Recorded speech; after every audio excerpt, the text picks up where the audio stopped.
Olá, pessoal! Vamos para a nossa aula 59. Reprodução humana é a nossa primeira aula do terceiro trimestre. Então, a gente se organiza agora para começar o terceiro trimestre, ok? Segundo trimestre foi a A6, agora no final de semana, e vamos seguir em frente. Vamos lá. Sobre reprodução humana temos algumas informações. Nós somos uma espécie, certo?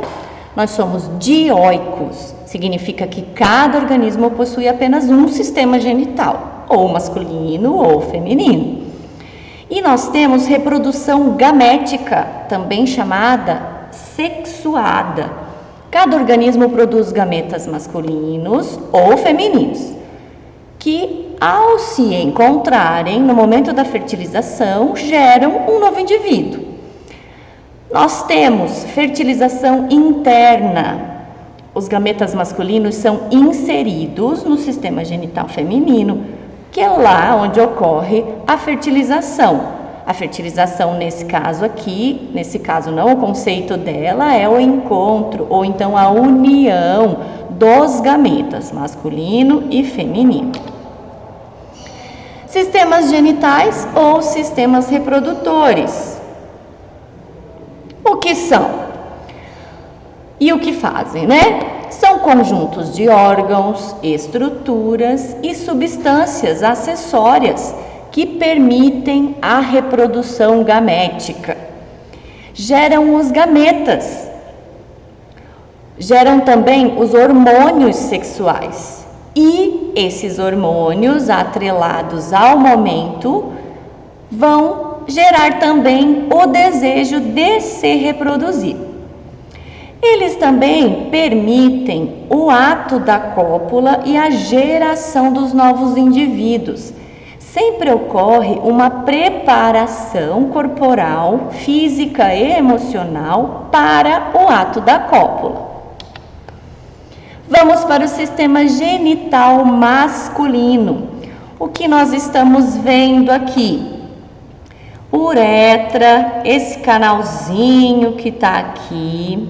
A uretra, ela envia, é por onde a gente faz, a gente não, né? Os meninos fazem xixi, então é por onde ocorre, por onde é expelida para o meio externo a urina. E também por onde passam os espermatozoides no momento da ejaculação. Aqui a próstata, aquela glândula que nós falamos bastante, que as pessoas acima dos 40 anos precisam fazer o exame de próstata para verificar o tamanho dela, porque à medida que vai diminuindo a quantidade de hormônios sexuais com a idade, também ocorre um aumento nesta glândula. É um aumento natural, mas deve ser controlado, pois ela também pode ter um aumento desordenado, né? Que seria o câncer de próstata, ou uma alteração nela. Aqui dentro a gente vê dois caminhos, estão vendo? Um caminho que é aqui, vindo da bexiga. Cortei a bichinha, vindo da bexiga, ou seja, a urina armazenada lá na bexiga é eliminada também, passa por dentro da próstata para ser eliminada pela uretra. E vindos do sistema genital, do sistema reprodutor. Então aqui tem as passagens também. Vamos seguir essa cordinha aqui para ver da onde que ela vem? O nome desse canalzinho aqui que nós estamos seguindo é canal deferente ou vasos deferentes, que é o caminho que une os testículos e o epidídimo aqui até chegar na próstata e passar para o meio externo. É esse canalzinho aqui que é seccionado no momento da vasectomia. Então, são os canais deferentes. Aqui tem uma glândula, que é a vesícula seminal. Essa vesícula seminal, ela é responsável por enviar substâncias que são a composição do sêmen, que são substâncias nutritivas para os espermatozoides no momento da sua saída. Esse aqui embaixo é o testículo e esse aqui é o epidídimo. Esses dois, testículo e epidídimo, são importantes para a produção dos espermatozoides e amadurecimento deles. Claro que com a participação dos hormônios. E aí o órgão copulador mesmo, que é o pênis. Essa proteção externa dos testículos é o escroto, ou saco escrotal. Vamos começar por ele aqui embaixo. O saco escrotal é uma bolsa de pele que abriga os testículos e permite que os espermatozoides se desenvolvam a uma temperatura de 2 a 4 graus abaixo da temperatura corporal. Então, se nós, humanos, temos 36 a 37 graus, os espermatozoides precisam de uma temperatura de mais ou menos 32, 34 graus para se desenvolverem. E o escroto também possui uma musculatura. Os destaques são os músculos cremastéricos, que recobrem os testículos e são responsáveis por fazer esse papel de regulação de temperatura, de termostatos. Eles levantam ou afastam os testículos da cavidade abdominal a fim de regular a temperatura na qual eles são mantidos. Isso significa que quando a temperatura externa está muito fria, o que acontece com essas musculaturas? Elas aproximam os testículos da cavidade abdominal, fazendo com que eles sejam produzidos na temperatura adequada. É como uma proteção para que os espermatozoides continuem a sua produção. Testículos é a glândula mesmo, né, gente? Olha eles aqui. São as gônadas masculinas. Elas são responsáveis pela produção dos gametas e de hormônios masculinos. São dois, sendo que na maioria dos homens, o testículo esquerdo é menor e pendurado um pouco mais para baixo. Então, eles se localizam dentro do saco escrotal e eles têm tamanhos e localizações diferenciadas. Vamos agora para os túbulos seminíferos. Olha só, lá dentro do testículo, tudo que tem lá, todos esses tubinhos pequenininhos aqui. Os túbulos seminíferos, eles estão lá no interior dos testículos e são preenchidos em grande parte, que o testículo é preenchido em grande parte por esses canaizinhos. E lá tem as células intersticiais, que são localizadas nas adjacências, nas partes mais externas. E cada uma delas tem uma função importante. Então, os túbulos seminíferos ficam lá dentro do testículo e as células intersticiais ficam ao redorzinho deles. Então, eles são localizados pertinho desses túbulos. As células intersticiais são as responsáveis por produzir a testosterona, que é o hormônio masculino. Troquei. E claro que produz a testosterona sob a ação do hormônio luteinizante. Eles também pode ser chamado, essas células intersticiais também podem ser chamadas de células de Leydig. Alguns exercícios ainda usam essa nomenclatura. Então, olha só, o hormônio luteinizante aciona as células intersticiais para a produção da testosterona.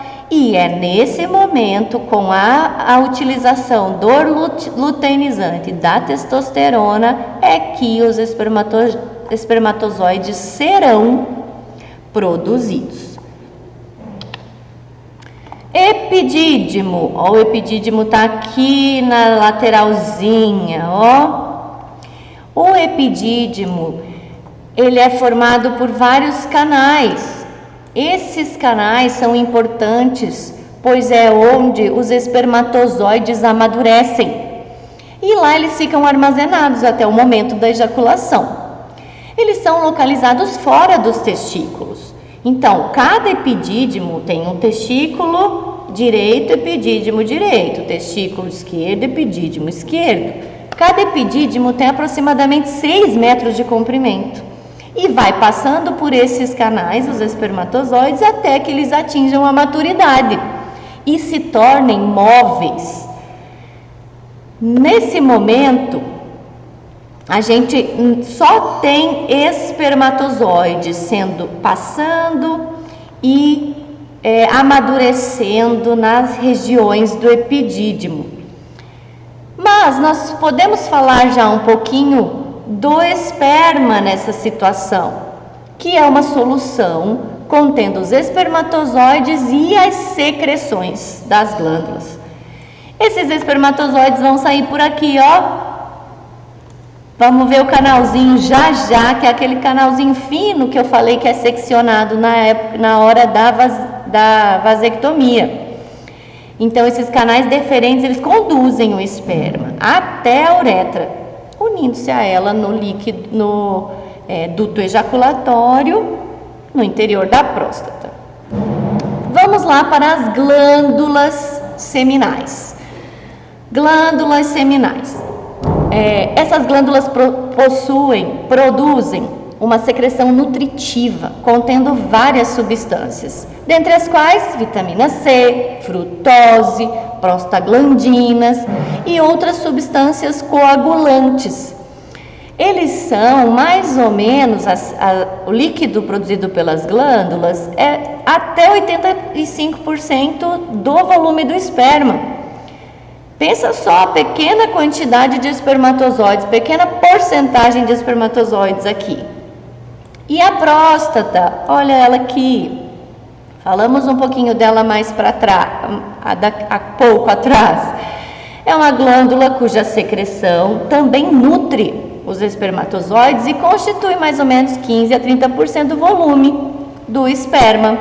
Então, quer dizer que esperma são os espermatozoides mais o líquido seminal produzido por essas glândulas seminais e pela próstata. Dentre as substâncias presentes na próstata está o ácido cítrico, que é um importante nutriente. Então, considerando o conjunto sêmen e esperma, constituído principalmente por secreções da próstata e das glândulas seminais, ele é mais alcalino. Alcalino significa que ele tem o pH um pouquinho mais alto, né? O pH básico. E ele neutraliza o meio ácido da vagina. Assim, ele prolonga a viabilidade dos espermatozoides. O meio ácido da vagina, ele é importante para dificultar a proliferação de micro-organismos.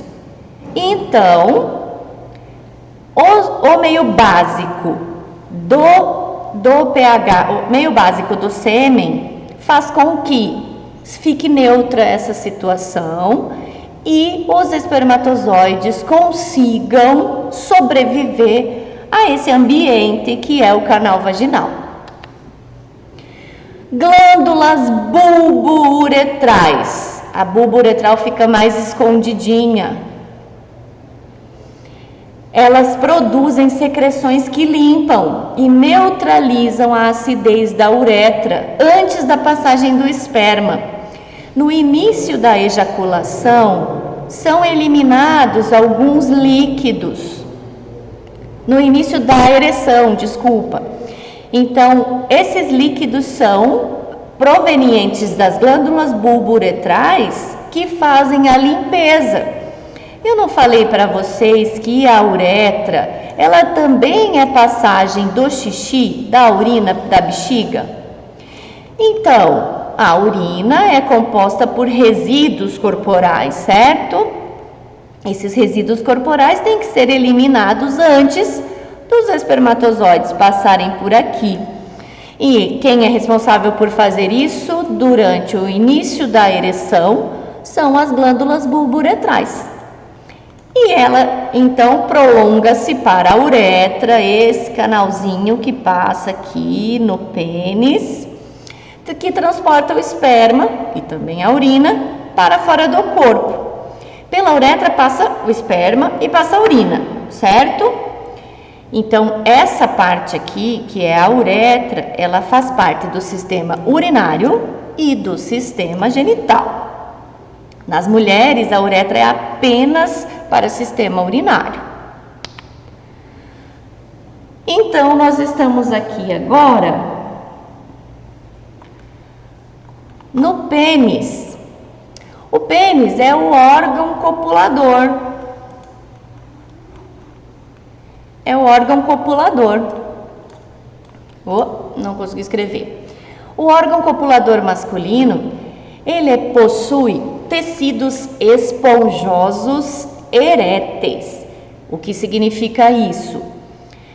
São tecidos que são derivados dos vasos sanguíneos. Eles são um pouco modificados, o que torna esses corpos cavernosos, o que transforma esses tecidos, essas modificações, em cavernas, corpos cavernosos e esponjas, corpo esponjoso.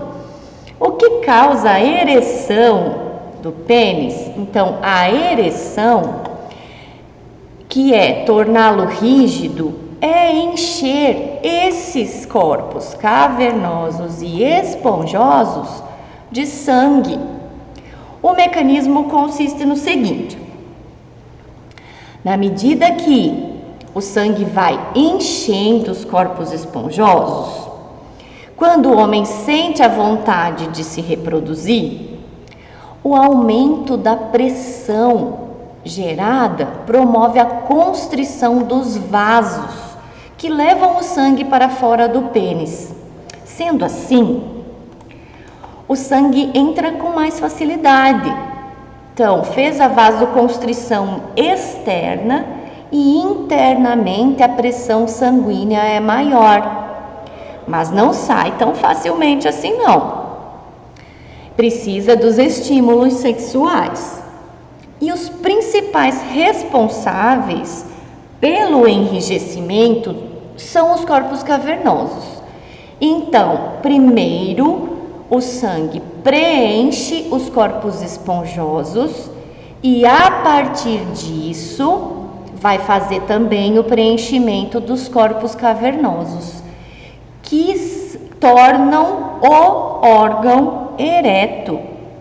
Então, essa estrutura, corpos esponjosos e corpos cavernosos, são as estruturas eréteis, que são as modificadas para que a relação sexual possa ocorrer.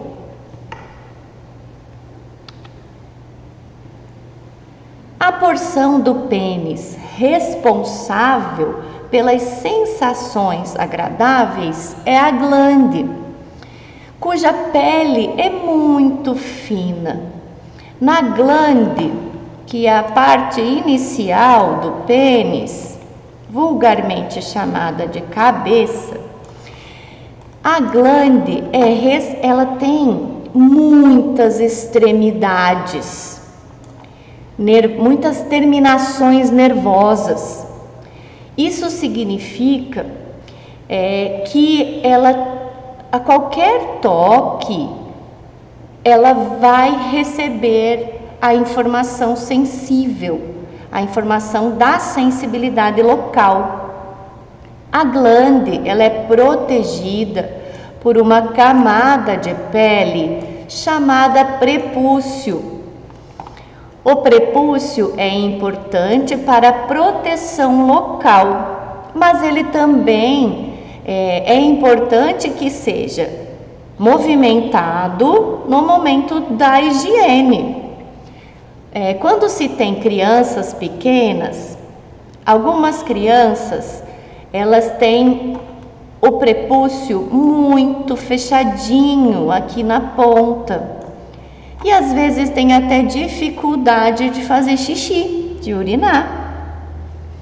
Então, precisa sempre fazer algumas manobras, algumas massagens, puxando essa membrana do prepúcio para que permita a saída também da urina. Aqui dentro, nessas regiões aqui de diferença aqui, entre glande e base, até a base do pênis, tem algumas regiões que podem se acumular substâncias gordurosas, pode se acumular células mortas durante o dia, por isso é necessário puxar o prepúcio no momento da higienização e higienizar toda a região da glande. Higienizar é lavar mesmo, passar sabonete, pode ser um sabonete neutro para evitar a agressão local, tá? Essa região aqui, que é a região da glande, ela é muito sensível. Algumas pessoas precisam até retirar este prepúcio, por ele não ser funcional. E essas terminações nervosas levam os estímulos táteis, os estímulos do toque, para o cérebro e assim geram a sensação característica do orgasmo masculino. Falei aqui agora do prepúcio, né? Que é a camadinha. Então, o pênis é responsável pela sensibilidade, pelas sensações levadas ao cérebro para a sensação de prazer maior, que é o orgasmo, e ele é protegido, a glândula é protegida pelo prepúcio e tem estruturas chamadas eréteis, que são os corpos cavernosos e corpos esponjosos. A ereção ocorre pela composição, pela inserção de sangue nos corpos cavernosos e esponjosos. É um órgão que não possui ossos. Por isso que ele tem a permissão, que ele pode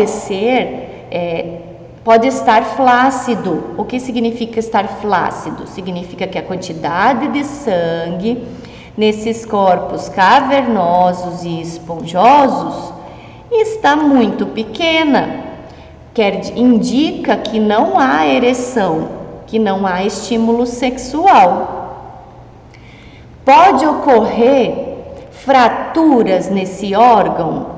Pode ocorrer fraturas no órgão, por isso deve-se cuidar bastante no momento da relação sexual. Ok? Terminamos por aqui. Até a próxima aula.